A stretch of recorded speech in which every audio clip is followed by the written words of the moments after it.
कृषि दर्शन देख रहे सभी दर्शकों को मेरा स्नेह भरा नमस्कार। हमारे देश के अन्नदाता यानी हमारे किसान भाइयों और बहनों की प्रगति के लिए हम खेती बाड़ी से जुड़ी कई लाभकारी जानकारियाँ हर रोज़ इस कार्यक्रम में आपके लिए लेकर आते हैं। तो आज हम फिर से रूबरू हैं लेकर कुछ अहम जानकारियाँ। तो आइए कार्यक्रम में आगे बढ़ते हैं और पहले देखते हैं कृषि समाचार।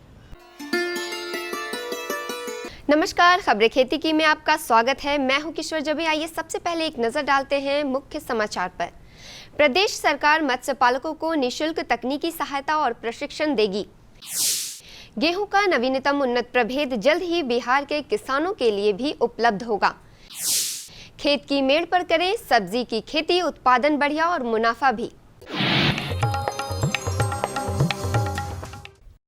किसान भाइयों, केंद्र और राज्य सरकार समेकित खेती को बढ़ावा देने के लिए तरह तरह की योजनाएं ला रही हैं, जिससे किसानों की आय को दोगुना किया जा सके। एक ऐसी ही योजना मत्स्य पालन से संबंधित है।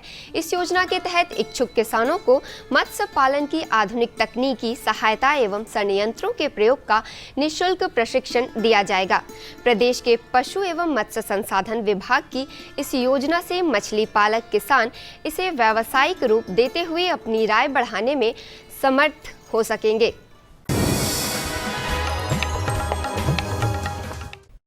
किसान भाइयों, केला हमारे राज्य की प्रमुख फसलों में से एक है। पौष्टिक गुणों से भरपूर केला हर किसी की पसंद है। इसकी खेती करने वाले किसान अगर केला की फसल को कीटों से सुरक्षित बचा लें तो उनका उत्पादन काफ़ी बेहतर हो सकता है। केला उत्पादक किसानों के लिए कीटों की पहचान जरूरी है। जड़ छेदक कीट चमकीले काले रंग के होते हैं जो तना में छेद कर भीतर घुस जाते हैं और पौधों को सुखा देते हैं। इसके प्रबंधन के लिए आप नए पौधों को क्लोरोपाइरोफॉस 20 EC का 4 मिलीलीटर प्रति लीटर पानी में घोल बनाकर उपचारित करने के बाद ही खेत में लगाएं। केला का विटिल कीट केले की मुलायम पत्तियों तथा फलों को खाता है, जिससे फसल धब्बेदार हो जाते हैं और उनका बाजार मूल्य कम हो जाता है।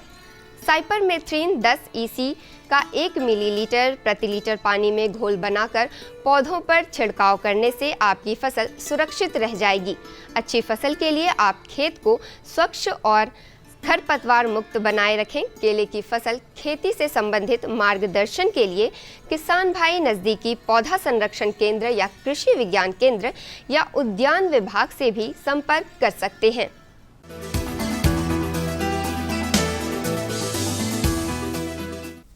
खेती की खबरों में आगे बढ़ते हुए आज आपकी मुलाकात फूलों की खेती करने वाले प्रगतिशील किसान शिवनाथ भगत से, जो बिहटा प्रखंड में अमहरा गांव के रहने वाले हैं।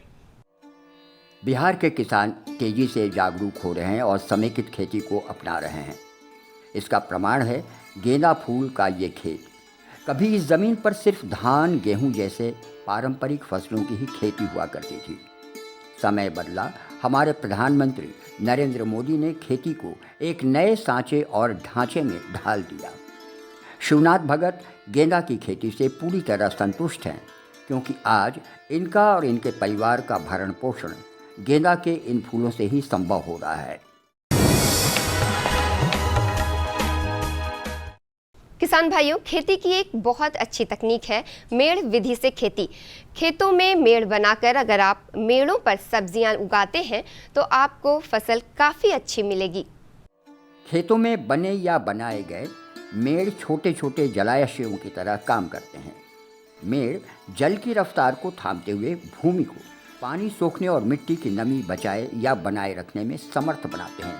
साथ ही जल की रफ्तार नियंत्रित होने से मिट्टी एवं मिट्टी में मौजूद पोषक तत्वों का क्षरण भी स्वाभाविक रूप से रुक जाता है।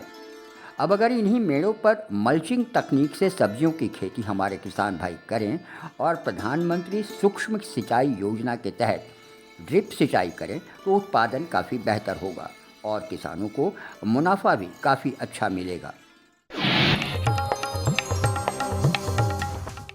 किसान भाइयों, आपके लिए एक खुशखबरी। कृषि वैज्ञानिकों के अथक प्रयासों से गेहूं का एक नवीनतम उन्नत प्रभेद विकसित किया गया है जो कम सिंचाई वाले क्षेत्र में भी अच्छी उपज दे रहा है। इस प्रभेद का नाम है K1616। यह प्रभेद दो प्रजातियों HD 2711 और K 711 को मिलाकर संकर प्रजाति के तौर पर विकसित किया गया है। बहुत जल्द ही गेहूं का यह नवीनतम प्रभेद बिहार के किसानों के लिए भी उपलब्ध हो जाएगा। एक नजर डालते हैं आज के मंडी भाव पर और जानते हैं सब्जियों के ताजा भाव। राजधानी पटना सहित पूरे प्रदेश की विभिन्न मंडियों में आज सब्जियों की कीमतें उतार चढ़ाव के बाद कुछ इस प्रकार स्थिर हुई। आलू 2000 से 2400 रुपये प्रति क्विंटल, प्याज 2100 से 2600 रुपये प्रति क्विंटल, टमाटर 4000 से 5000 रुपये प्रति क्विंटल और परवल 3500 से 5000 रुपये प्रति क्विंटल। चलते चलते किसान भाइयों, आप देखिए मौसम का हाल और मौसम विभाग द्वारा कृषि संबंधित सलाह पर ध्यान दीजिए। राज्य के कई हिस्सों में मौसम साफ एवं धूप खिली रहेगी, लेकिन पछुआ हवा के कारण सुबह एवं रात के तापमान में गिरावट दर्ज की जा सकती है। राजधानी पटना का अधिकतम तापमान 31 डिग्री सेल्सियस एवं न्यूनतम तापमान 21 डिग्री सेल्सियस तक बने रहने की संभावना है। किसान भाइयों को सलाह दी जाती है कि रबी की फसलों की बुआई से पहले अपने अपने खेतों को अच्छी प्रकार से साफ कर लें। मेड़, नालों, खेत के रास्तों एवं खाली खेतों को साफ सुथरा करें ताकि कीटों के अंडे रोगों के कारक नष्ट हो सकें। खेत में सड़े गोबर की खाद का उपयोग करें क्योंकि ये मृदा के भौतिक तथा जैविक गुणों को सुधारती है तथा मृदा की जल धारण क्षमता भी बढ़ाती है। अभी आपने कृषि जगत की हलचल देखी। वक्त हो गया है एक छोटे से विराम का। हम जल्द होते हैं हाजिर, बने रहिए हमारे साथ। अरे भाई, सुना नहीं क्या? केसीसी ने किसानों का जिंदगी बदल दिया है। देश के छोटे किसान 1,60,000 रुपये तक का कर्ज बिना किसी गारंटी को ले पाएंगे। ब्याज खोरों से भी पीछा छूटा। मैं तो जैविक खेती का पूरा सामान मंगा लिया। केसीसी का भी कोई दबाव नहीं है। ब्याज चुकाने के लिए पूरा 1 साल मिलता है। समय पर भुगतान करने पर केवल 4% के सालाना ब्याज पे लोन मिल गया मुझे। अपना आधार कार्ड, लेटेस्ट फोटो और जमीन के कागजात लेके अप्लाई करो बस। और नामांकन भरने के लिए जेब भी ढीली नहीं करनी पड़ी।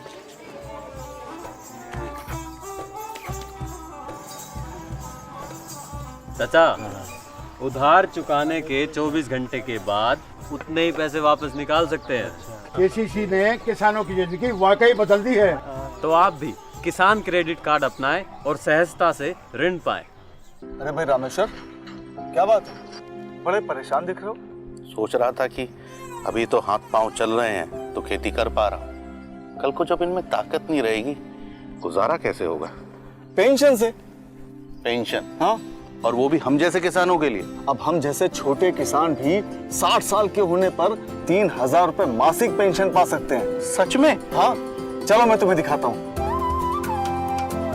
18 से 40 वर्ष की आयु के लघु और सीमांत किसान इस स्वैच्छिक और अंशदायी पेंशन योजना में 55 रुपए से 200 रुपए की मासिक किस्त देकर प्रवेश कर सकते हैं। भारत सरकार भी हर महीने किसान के बराबर किस्त का योगदान करेगी। कभी नहीं सोचा था कि हम जैसे किसानों की भी पेंशन का सपना कभी सच होगा। प्रधानमंत्री किसान मान धन योजना, अन्नदाता के परिश्रम को संबल, पेंशन से सुरक्षित उनका कर। नजदीकी जन सेवा केंद्र जाकर इस योजना से जुड़ें। हर जोखिम से निकल कर फसल आए, सुरक्षित हो जाए। फसल बीमा से हर किसान अब आत्मनिर्भर हो जाए। अब सूखा पड़े या बाढ़ आ जाए, कोई डर नहीं। अब ओले पड़े या कीट पतंगे फसल खा जाए, कोई फिक्र नहीं। अब कैसी भी आपदा हमारी फसल पे आ जाए, क्षति होने पर हमारे दावों का उचित भुगतान मिलता है, क्योंकि हमने लिया है प्रधानमंत्री फसल बीमा। बुआई से फसल कटाई तक हर जोखिम का दावा, न्यूनतम प्रीमियम पर अधिकतम भुगतान का वादा। योजना से हर साल जुड़ रहे हैं 5 करोड़ से ज्यादा किसान। अब आपकी है बारी। नजदीकी कृषि कार्यालय, सहकारी समिति, बैंक शाखा, अधिकृत बीमा कंपनी या जन सेवा केंद्र में स्वेच्छा से करा सकते हैं पंजीकरण। फसल बीमा पोर्टल या फसल बीमा ऐप द्वारा भी किया जा सकता है पंजीकरण। प्रधानमंत्री फसल बीमा योजना, आपकी फसलों का संपूर्ण सुरक्षा कवच। कृषि एवं किसान कल्याण मंत्रालय, भारत सरकार। विराम के बाद कार्यक्रम में एक बार फिर से आपका स्वागत है। आप देख रहे हैं कृषि दर्शन। किसान भाइयों, ज़्यादा मात्रा में रसायन के प्रयोग से मृदा को काफ़ी नुकसान पहुंचता है, जिसका सीधा असर फसल और उसके उत्पादन पर देखा जा सकता है। ऐसे में प्राकृतिक खेती कैसे एक बढ़िया विकल्प साबित हो सकती है, इस बारे में आइए ज़्यादा जानकारी लेते हैं अपने विशेषज्ञ डॉक्टर विनोद कुमार से। जैविक खेती क्या है? जीवों पर आधारित खेती एवं देसी खेती भी इसे कहा जाता है। प्रकृति एवं पर्यावरण के बीच में संतुलन बनाए रखा जाता है जैविक खेती के अंतर्गत। जैविक खेती में कीट रासायनिक नाशक कीट का उपयोग न करके गोबर खाद, गौमूत्र, कंपोस्ट, जीवाणु खाद का उपयोग करते हैं और इसमें हम फसल चक्र को अपनाते हैं, जिस तरह से हम जैविक खेती में प्रयोग करते हैं। प्रकृति में मौजूद मित्र कीट, जीवाणुओं और जैविक कीटनाशकों के मदद से ही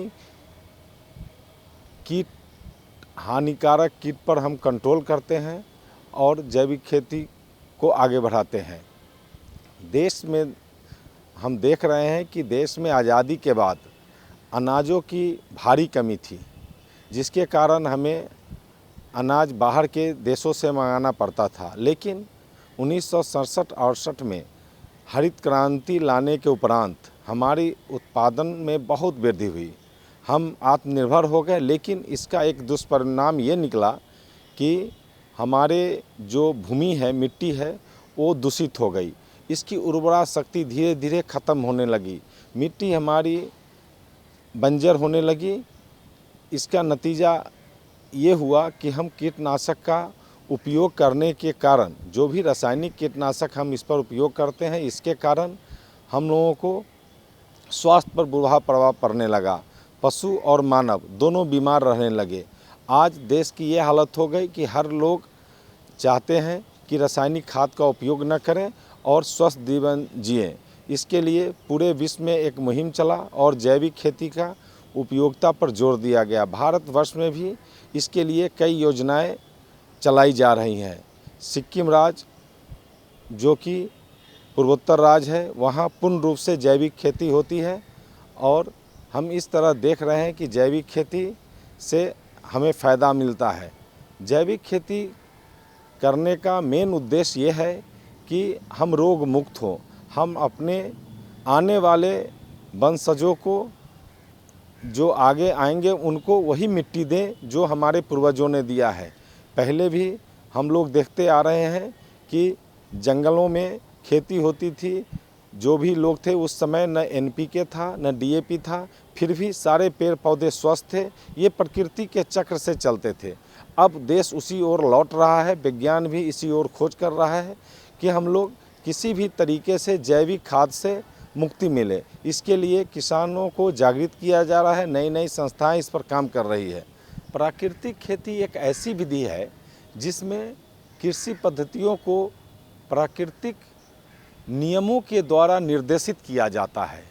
समान बोलचाल में जो प्रकृति द्वारा खेती की जाती है उसे ही हम प्राकृतिक खेती कहते हैं। ये तो बोलचाल से ही स्पष्ट है कि प्रकृति के द्वारा जो खेती होती है वही प्राकृतिक खेती है। दोनों में कुछ समानताएं हैं। जैविक खेती और प्राकृतिक खेती के तरीके रासायनिक मुक्त हैं। दोनों में हम रसायन का उपयोग नहीं करते हैं और काफ़ी हद तक जहर मुक्त भी इसे हम कह सकते हैं, क्योंकि रासायनिक खाद और रासायनिक कीटनाशक को जहर की भी संज्ञा दी गई है। इस तरह हम देखते हैं कि उस जहर से ही कई तरह की बीमारियां फैलती है, यहाँ तक कि अभी जो सबसे जानलेवा बीमारी कैंसर है, इसके खोज में यही पता चला है कि ये रासायनिक उपयोग से ही मूलतः आते हैं। इस तरह हम देखते हैं कि इसमें एक और समानता है दोनों प्रणालियों में, जैविक एवं प्राकृतिक खेती किसानों को पौधों पर रासायनिक उर्वरकों और कीटनाशकों के उपयोग से रोकता है। इसका उद्देश्य एक ही है। प्राकृतिक एवं जैविक खेती में हम एक समानता ये भी देखते हैं, इसमें हम देसी बीज का उपयोग करते हैं, देसी गाय का नस्ल का उपयोग करते हैं, स्थानीय बीज को हम उपयोग करते हैं। इसमें एक समानता यह भी है कि इसमें किसानों का लागत कम होता है, क्योंकि इसमें रासायनिक उर्वरक और रासायनिक कीटनाशक को नहीं खरीदने के कारण किसान की लागत में कमी होती है। इस तरह ये एक तरह से उसके आय में वृद्धि होती है।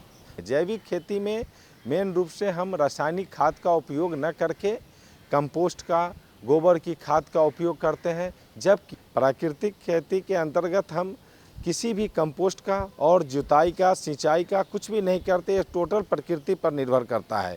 हम इसका एक उदाहरण दे सकते हैं कि जैसे हम देखते हैं कि जो भी हमारे आदिकाल में जो हमारे पूर्वजों को, जो हमारे देश में पहले किसी भी खाद का उपयोग न होता था, कोई आदमी खाद का उपयोग नहीं करता था, हमारे पूर्वज यूं ही खेत में कुछ छीड़ देते थे और वो उत्पन्न हो जाता था और लोग खाते पीते थे और अच्छी जीवन शैली जीते थे।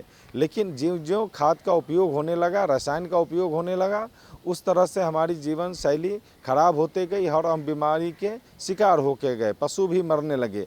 इस तरह हम देखते हैं कि प्राकृतिक खेती की ओर अब देश लौटना चाह रहा है। इसमें वैज्ञानिक भी काम कर रहे हैं और नई संगठन के लोग भी इसको बढ़ावा दे रहे हैं। प्राकृतिक खेती में मेन रूप से न सिंचाई की जाती है, न निकाई गुड़ाई की जाती है। उसमें हम सिर्फ बीज को बोते हैं और काटते हैं और उस जो पौधा है उसकी संरक्षण करते हैं। इस तरह जो भी उत्पन्न होता है वो हमारी प्रकृति के द्वारा दी हुई वो तोहफा समझते हैं और उसमें किसी तरह का कोई बीमारी होने का खतरा नहीं होता है। किसान भाइयों को मेरा सलाह होगा कि वो जैविक खेती को अपनाएं। हालांकि जैविक खेती करने में थोड़ी 2-3 साल तक उनके आय में कमी आती है। इस तरह हम देखते हैं कि अगर आपके पास 10 एकड़ ज़मीन है तो उसमें 2-3 एकड़ पहले पूर्ण रूप से जैविक या प्राकृतिक खेती शुरू करें और जो बचे 7 एकड़ हैं उसमें थोड़ी थोड़ी कटौती करें रासायनिक खाद की। इस तरह धीरे धीरे मिट्टी की उर्वरा शक्ति बढ़ेगी और जब मिट्टी पूर्ण रूप से स्वस्थ हो जाएगी तो आप इसमें जैविक खेती कर सकते हैं। हम देखते हैं कि इसमें किसानों के दृष्टि से आय में बहुत वृद्धि होती है। जैविक का बाज़ार अभी बहुत बढ़ रहा है। हम देखते हैं कि जो भी वस्तु बाज़ार में आता है वो जैविक के अगर नाम से उस पर प्रमाणिकता का मुहर लगा है तो उसकी दाम 1.5 से दुगुना हो जाती है। अच्छे जो भी संपन्न लोग हैं वो जैविक उत्पाद ही खरीदने को इच्छुक होते हैं।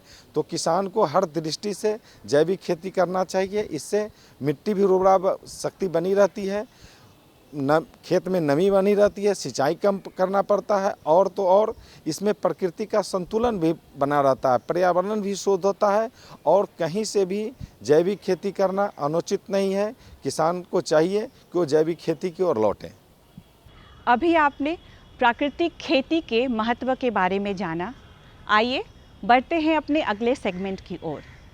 किसान भाइयों, बीज, खाद और कीटनाशक की बिक्री अगर हम बाज़ार में छोटे स्तर पर भी करें तो इससे हम काफ़ी मुनाफा कमा सकते हैं, लेकिन इन्हें बाज़ार तक लाने और बेचने में हमें कुछ ज़रूरी बातों और नियमों का ध्यान रखना होता है। आइए इसके लाइसेंसिंग की प्रक्रिया के बारे में पूरी जानकारी लेते हैं अपने विशेषज्ञ डॉक्टर राम विनोद कुमार साहू से। किसान भाइयों नमस्कार, कार्यक्रम कृषि दर्शन में आपका स्वागत है। किसान भाइयों, आज हम लोग बिल्कुल नए विषय पर चर्चा करेंगे जो आपसे कृषि से सीधी जुड़ी हुई नहीं है पर कृषि में हमेशा उपयोग में आती है। तो आज हम लोग बात करेंगे उर्वरक, बीज और कीटनाशी के इस्तेमाल के लिए क्या क्या चीज़ की ज़रूरत है, कौन सी डिग्री चाहिए और इसका क्या फ़ायदा हो सकता है अगर आप यह कोर्स कर लेंगे तो इस कोर्स का संयुक्त नाम देसी कहा जाता है। तो इस विषय में जानकारी देने के लिए हमारे साथ हैं बामेती के उप निदेशक इंजीनियर विनोद कुमार साहू जी। इंजीनियर साहब, आपका हमारे कार्यक्रम में बहुत स्वागत है। सबसे पहले आप हमारे किसान भाइयों को बताएं कि देसी योजना क्या है, यह हमारे किसान भाइयों के लिए कैसे फ़ायदेमंद साबित हो सकता है। सर, ये देसी योजना है ये भारत सरकार का ये योजना है। उसमें 1 साल का कोर्स होता है, इसमें 48 सप्ताह का इसका पाठ्यक्रम है। आपका 48 सप्ताह है, इसमें से 40 सप्ताह थ्योरी और 8 सप्ताह जो होता है वो प्रैक्टिकल क्लास होता है। इसमें वैसा किसान लोग को इसमें इसका प्रशिक्षण ले सकते हैं जो लाइसेंस लेना चाह रहे हैं या पहले से लाइसेंस ले चुके हैं। तो इसमें जो है अगर कोई लाइसेंस अगर लेना चाह रहे हैं नए, तो उनको कम से कम मैट्रिक का सर्टिफिकेट मैट्रिक पास होनी चाहिए और मैट्रिक पास के बाद ये इसका सर्टिफिकेट डिप्लोमा डिग्री अपना कर सकते हैं। इसमें डिप्लोमा करने के लिए मिनिमम मैट्रिक चाहिए और उन लोगों के लिए है जो लाइसेंस पहले से निर्गत किया जा चुका है या अभी कुछ लाइसेंस लेने के लिए कोई तैयार है। तो अगर कोई बीज का, फर्टिलाइज़र का और इंसेक्टिसाइड पेस्टिसाइड का लाइसेंस अगर लेना है तो उनको ये डिप्लोमा 1 साल का कोर्स करना पड़ेगा। यही देसी है। तो जो देसी योजना है उसमें किस तरह के लोग शामिल होंगे और क्या क्या इससे फ़ायदा हो सकता है हमारे किसान भाइयों को? इसमें अगर ये सबसे डायरेक्ट फ़ायदा ये होगा किसानों को, अगर किसानों के बीच में अगर इनपुट डीलर का कोई भी दुकान खोलते हैं तो इसमें बीज का, उर्वरक का और इंसेक्टिसाइड का, तो किसान को इधर उधर कहीं भटकने की नहीं ज़रूरत है। कोई भी समय पर उसको बीज चाहिए, दवा चाहिए, फर्टिलाइज़र चाहिए, किसका कितना डोज चाहिए, तो वो एक बड़ा एक्सटेंशन वर्कर के रूप में वहाँ पर इनपुट डीलर हो जाता है। उसके पूर्ण जानकारी किसानों को डायरेक्ट उनको अपने दुकान पर ही, अपने गांव में ही उनको मिल जाता है। तो ये योजना कब लागू की गई थी और इसका क्या उद्देश्य है इसके पीछे? ये योजना 2015 में पूरे इंडिया में कंपलसरी कर दिया गया है। ये गजट के अनुसार यह सबसे पहले यह 2003 ईस्वी में वो स्टार्ट हुई थी और 2015 से वह कंपलसरी कर दिया गया है। बिना इस डिप्लोमा डिग्री के लिए अब लाइसेंस का आप लाइसेंस नहीं ले सकते हैं, ना रिन्यूअल करवा सकते हैं। कि यह बहुत ही महत्वपूर्ण पाठ्यक्रम और संरचना है और इसमें हमारे किसान भाई बीज, उर्वरक और कीटनाशी का इस्तेमाल से संबंधित प्रशिक्षण प्राप्त कर अपनी दुकान भी खोल सकते हैं। तो इसकी पूरी संरचना क्या है, किस तरह लोग इसको कर सकते हैं कोर्स को? इसमें यह पाठ्यक्रम संरचना है कि इसमें 48 सप्ताह का क्लास होता है। सप्ताह में 1 दिन इसका क्लास होता है। कोई 1 दिन वो डिसाइड होता है भारत सरकार से, उस 1 दिन आकर के क्लास करते हैं, जिसमें से 40 वो जो थ्योरी क्लास होता है और 8 प्रैक्टिकल क्लास होता है। उसके माध्यम से सभी एक सिलेबस दिया हुआ है, उस सिलेबस के अनुसार उसको पूरा कोर्स जो यहाँ पर डिग्री एक्सटेंशन वो जो है, इससे एग्रीकल्चर से पढ़े हुए हैं ग्रेजुएट या साइंटिस्ट के वो आकर के पूरा उनको इसके बारे में सभी इनपुट डीलर को ट्रेनिंग देते हैं और डिप्लोमा का कोर्स लेते हैं। और इसका संरचना है कि इसमें 150 नंबर का पूरा कोर्स होता है, फाइनल एग्ज़ाम होता है, जिसमें से 4 क्विज एग्ज़ाम होता है, 1 मिड टर्म एग्ज़ाम होता है, 1 फाइनल एग्ज़ाम होता है। और फाइनल एग्ज़ाम के बाद तो लास्ट में उसको 4 तरह का एक बुक ऑफ रिकॉर्ड इसको तैयार करना पड़ता है।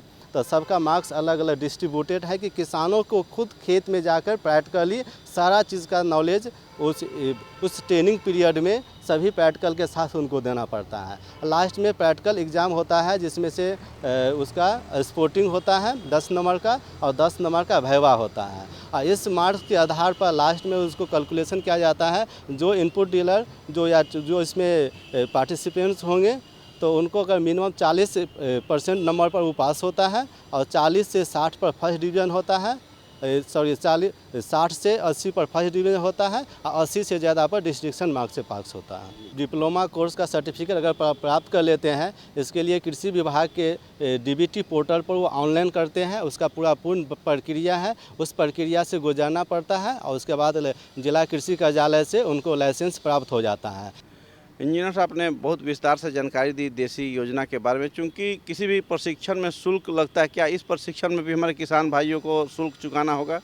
हाँ, इसमें जो प्रतिभागी इसमें ट्रेनिंग लेना चाहेंगे तो उसमें 2 तरह का शुल्क लगता है। एक CSPS के माध्यम से, एक सेल्फ फाइनेंस की तरह कोर्स होता है। CSPS में उस पर 50% भारत सरकार गवर्नमेंट ऑफ इंडिया की तरफ से उसको अनुदान के रूप में 10,000 रुपया माफ़ होते हैं और 10,000 रुपया उसमें उस इनपुट डीलर को लगता है। वो जिनके पास प्रूफ से लाइसेंस निर्गत हैं उनके लिए 50% की सब्सिडी का दिया जाता है। और सेल्फ फाइनेंस जो लोग के जिनके पास अगर सर्टिफिकेट पहले से लाइसेंस इशू नहीं है, वैसा लोगों के लिए इसमें 20,000 रुपया का वो नामांकन शुल्क, कोर्स फीस शुल्क लगता है इसमें। इंजीनियर साहब, आप हमारे किसान भाइयों को इस योजना के तहत CCINM के बारे में भी जानकारी दें।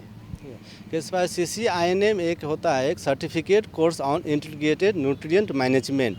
तो इस कोर्स के माध्यम से सर्टिफिकेट कोर्स है, इसमें 15 दिवसीय लगातार ट्रेनिंग दिया जाता है। ट्रेनिंग देने के बाद लास्ट में फाइनल परीक्षा होता है। उसमें परीक्षा पास होने के बाद उसमें फर्टिलाइज़र के लाइसेंस, उर्वरक के लाइसेंस के लिए एलिजिबल हो जाता है और उर्वरक का लाइसेंस वह इसमें उसके बाद ले सकते हैं। यह 15 दिवसीय आवासीय प्रशिक्षण है और आवासीय प्रशिक्षण के उपरांत यह फाइनल एग्ज़ाम होता है और इसका जो सर्टिफिकेट हम लोग के पास आता है वो मैनेज हैदराबाद से वो इशू होते हैं और इसके आधार पर वह किसान अपना लाइसेंस, उर्वरक का लाइसेंस ले सकते हैं। तो आज के लिए बस इतना ही। इसी उम्मीद के साथ आपसे विदा लेते हैं कि कल फिर होगी आपसे मुलाकात कुछ नए विषयों और विशेषज्ञों के साथ। तब तक के लिए मुझे और कृषि दर्शन की पूरी टीम को आज्ञा दीजिए। नमस्कार।